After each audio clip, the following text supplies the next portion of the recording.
తెలంగాణ రాష్ట్రానికి కొడంగల్ శాసనసభ నియోజకవర్గం ఒక ఆదర్శ నియోజకవర్గంగా నిలబెట్టినందుకు మనస్ఫూర్తిగా మిమ్మల్ని అందరినీ నేను అభినందిస్తున్నా. మీ అందరికీ ధన్యవాదాలు తెలియజేస్తున్నా.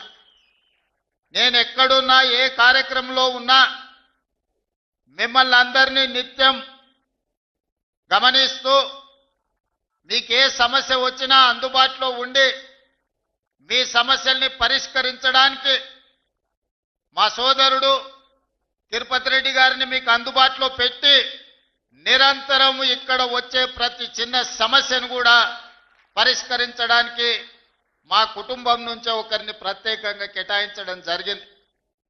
ఏ పదవి లేకపోయినా ఈ ప్రాంత ప్రజలు 2009లో నన్ను ఆశీర్వదించి శాసనసభకు పంపిస్తే ఈనాడు తెలంగాణ రాష్ట్రానికి ముఖ్యమంత్రినై కొడంగల్ గడ్డ మీద నుంచి నిలబడి తెలంగాణ రాష్ట్రానికి నాయకత్వం వహిస్తున్నామంటే ఈరోజు నిండు మనసుతో మీరు ఆశీర్వదించి మీ గుండెల్లో పెట్టుకొని మీ భుజాల మీద మోసిండ్రు కాబట్టే ఇంత పెద్ద పదవి ఇంత గొప్ప అవకాశం నాకు దక్కిందని నేను భావిస్తున్నా.